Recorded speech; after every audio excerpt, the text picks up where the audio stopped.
Welcome to the Holistic Career Change Podcast, one-stop shop for everyone feeling stuck in their career and who are looking to identify, change, and succeed at their new fulfilling work. I'm your host, Vilma. Let's go.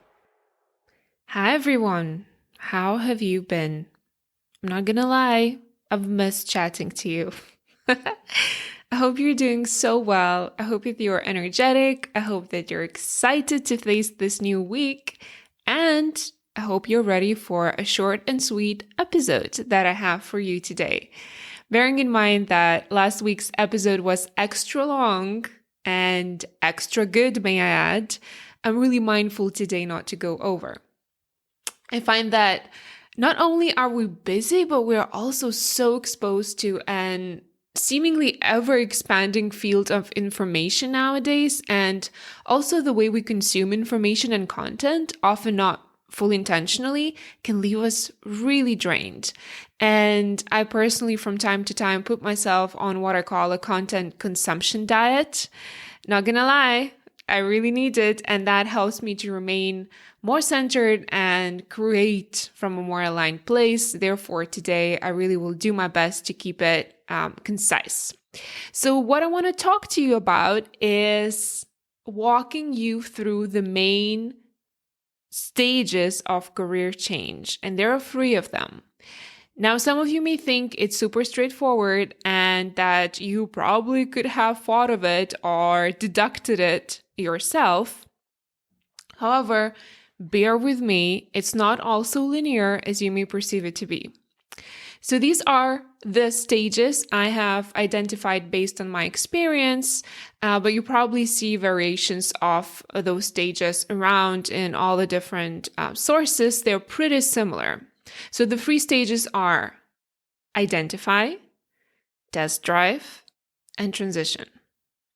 Now you may be at stage 0, where you haven't started the process yet, or you may be someone who is anywhere in between these stages, and I'm going to walk you through all of them. I've got you. So the first one is identify. In other words, in the first stage, what you will be doing is exploring yourself and the market to identify a career of alignment. A big chunk of this work is what I have already defined to you step by step in the first 8 episodes of the podcast. That is essentially becoming the ultimate self-expert and really intimately getting to know yourself and your unique strengths, your core values, and your passions or your core zone of genius, as all of these together will be your North Star pointing you towards a career of meaning and purpose. Now, this may look like you identifying that you need to switch industries. This may look like you realizing you need to switch your role, what we call the functional switch. Or you may learn that your career fulfillment means that you will have to go after a double switch. That is switching the industry and switching your function. So these are, at least in my practice, the most common, the double switches that people come and seek for help. So at the end of this phase of identify, you should have outlined 2 to 3 plausible career options for you.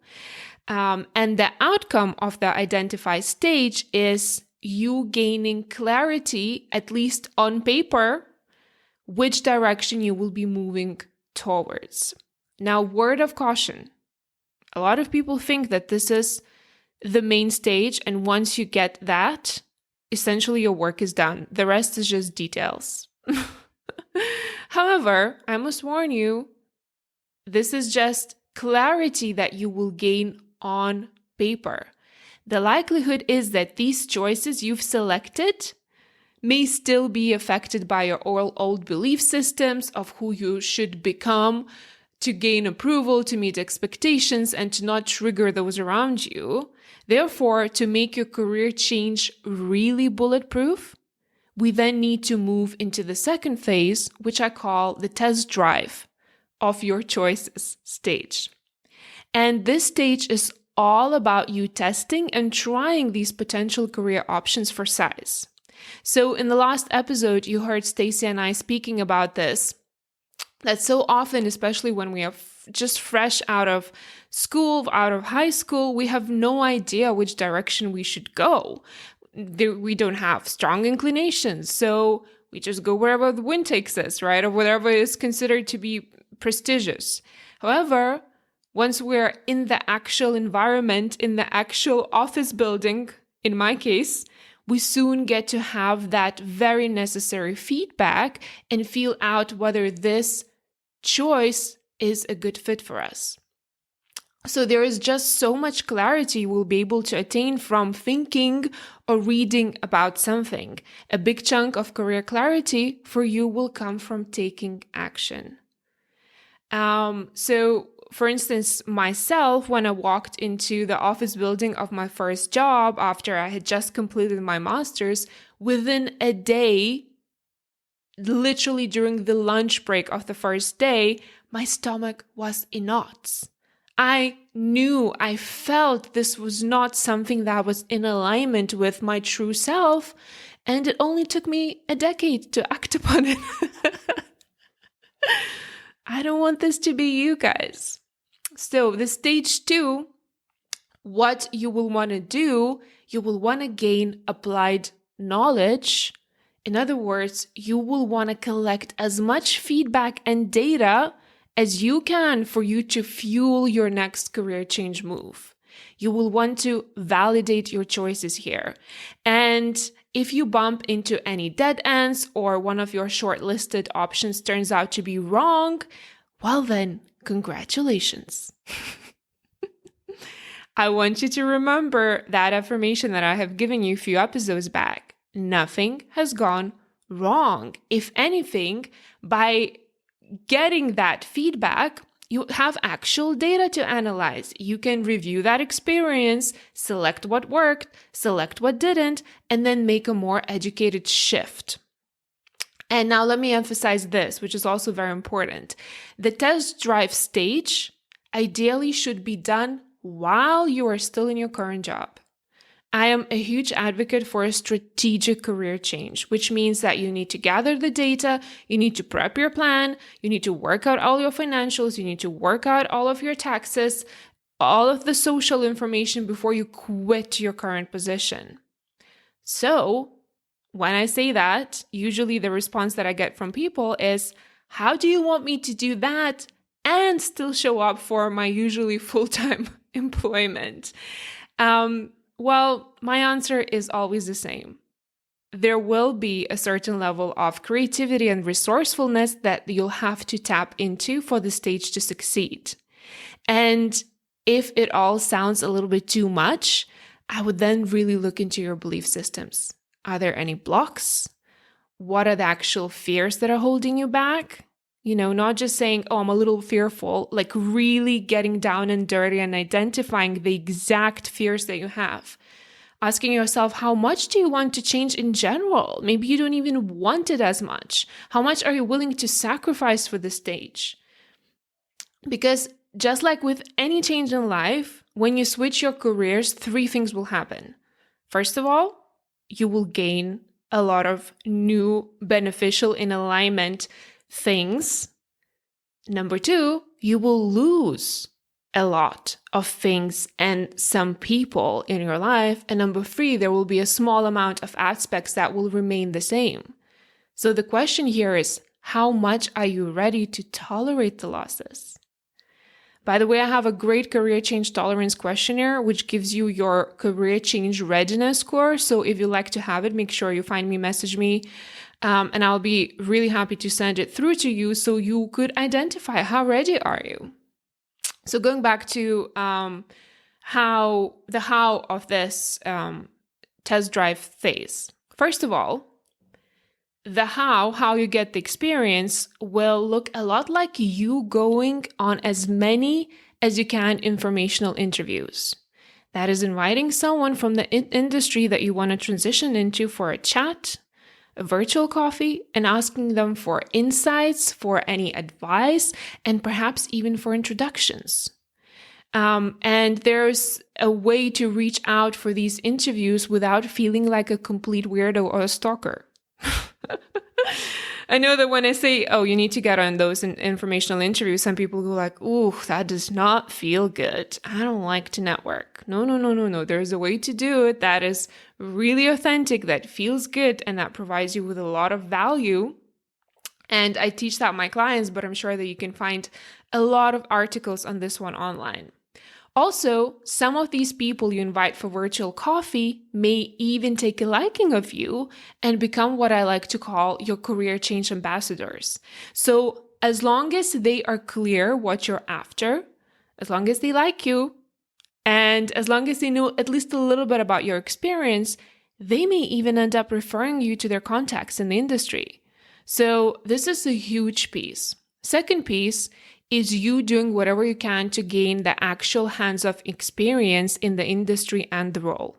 Whether it would be through volunteering, whether it would be partaking in special nonprofit projects, internship, working weekends. One of my clients ended up working for an interior designer over the weekends when she was considering career change. Whatever it takes for you to feel, taste, and test this new industry and role. And as you will be testing, you will also simultaneously, whether you want it or not, but I would invite you to do it intentionally, you will start creating your new personal and professional brand. And you will start crafting your new branded career story. This is huge. That is becoming clear and confident yourself, right? You need to get that confidence because remember, confidence breeds confidence. So you need to get really clear and confident on why you're switching. What's your story? What led you to this point in time? What is your USP, the unique selling proposition? And by testing the careers, you will get plenty of material to work with and to be able to craft your career change story. At the end of this testing period, the goal of this stage is for you to have narrowed down your search to one viable option and having that empirical evidence that this is something for you. And then, and only then, we move into stage 3, which is the transition stage, and preparing for and implementing your strategic career shift. And this is actually the stage where people come to me and they say, oh, I just need some help to figure out how to quit my current job. But actually, before we figure the details out, before we look into the financials and the taxes and what's the most and the beneficial way for you to do that, we really need to go through stages 1 and 2. So this final stage, the transition stage, could take anywhere from literally several weeks if you already have, selected and you know where you want to transition into, up to several years. So please don't hold any timelines or deadlines against yourself here. This is going to take as long as it has to, and it will be dependent upon your goals, the time available for you, and your tolerance. Maybe you're completely intolerant to have any pay cut. Then it will take you a bit longer to set yourself up before you can transition. And this is where you will craft your transition plan. So like I said, only here you will decide what type of switch you will be going after. Will it be gradual switch? That is you continuing to work and build either a new business or continuing to gain new knowledge and experience on the side. Will it be what we call the stepping stone switch? Perhaps you will be getting the same role, but in the new desired industry. So sometimes I do actually recommend a stepping stone switch. For instance, if you are, say, a project manager in, a construction company, and you want to move into HR, and your dream industry is health and beauty, and say that your dream company that you've always dreamt of working in, L'Oreal. I don't know. That's the first brand that came to me. So a stepping stone switch for you would be to actually get a project manager position in L'Oreal, and then staying in that position for a couple of years, learning more about the internal company culture, but also at the same time being strategic and perhaps offering to help with internal HR projects, volunteering, taking some tasks on, and perhaps getting additional training in HR before applying internally to L'Oreal once they have an opening in the HR department.